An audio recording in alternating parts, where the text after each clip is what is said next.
Can you imagine being banned from playing football for your own country because you have the blood of dead soldiers on your hands? I certainly hope you don't.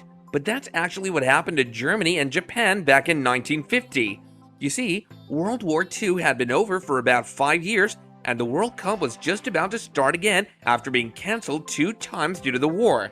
But when the tournament came back, FIFA decided to be petty and banned Germany and Japan for being major participants in the war.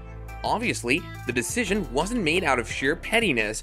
These are grown men and women we're talking about, but it does beg the question why they let Italy participate that same year. Most of the countries that were banned from the tournament were due to their, well, questionable politics, let's just say that. Welcome back to Football Legacy. Don't forget to like and subscribe and turn on the notifications. South Africa is a prime example of a country that faced a World Cup ban for over 3 decades due to their overtly racist policies towards black individuals. The country suffered from a significant problem of racial discrimination for several years, even impacting their football teams. The football leagues were segregated by race, with the white teams receiving preferential treatment over the black ones. The apartheid policy forbade racial integration within football teams. Consequently, in September 1962, FIFA banned South Africa from participating in international football permanently. The ban resisted until 1992, when apartheid finally collapsed and South Africa regained their independence, resulting in their readmittance into the tournament.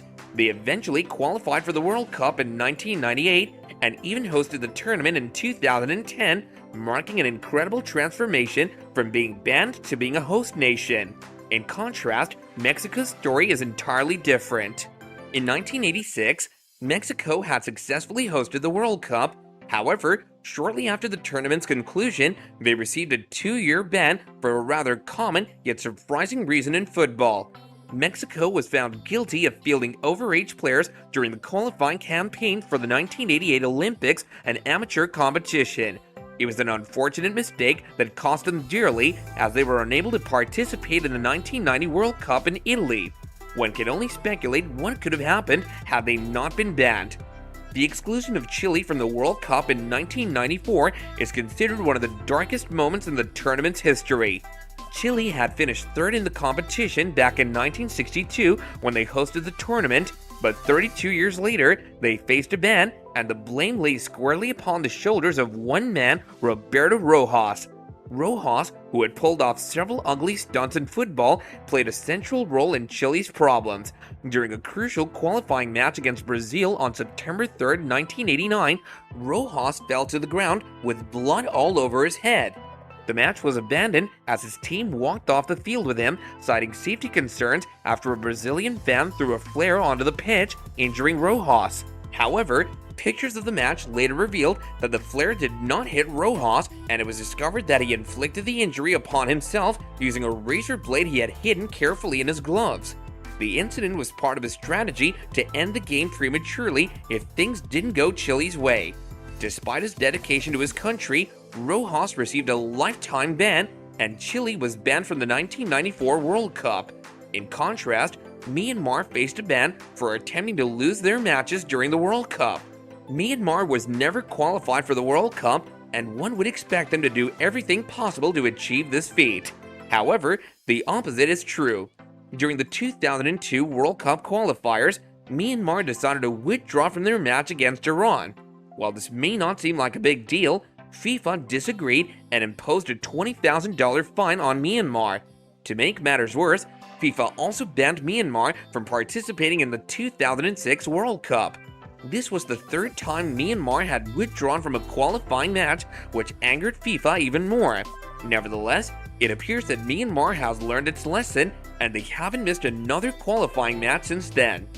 Unless you're watching this after the year 2100, you may already know the recent developments that could permanently disqualify Russia from participating in the World Cup. In 2023, Russia invaded Ukraine, which triggered strong international condemnation and a series of sanctions. As a result, Russia has been banned from not only the World Cup, but also other major international events. The UEFA Champions League final, which was originally scheduled to take place in Russia, had to be relocated. it remains unclear when Russia will be able to participate in international football tournaments again, if at all at this point. This situation is similar to the current uncertainty faced by Ecuador.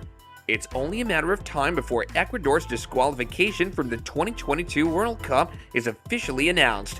While the team is qualified, their participation is in question due to the eligibility of one player, Byron Castillo. His birth documents have been called into question, and the only way for Ecuador to avoid disqualification is to locate his birth parents. Castillo was suspended from the national team in 2017 after allegations arose that his documents were fake, but was later reinstated after an investigation. However, the issue resurfaced when the Chilean national team lodged a complaint with FIFA alleging that Castillo was born in Colombia in 1995 and not Ecuador in 1998 as previously stated.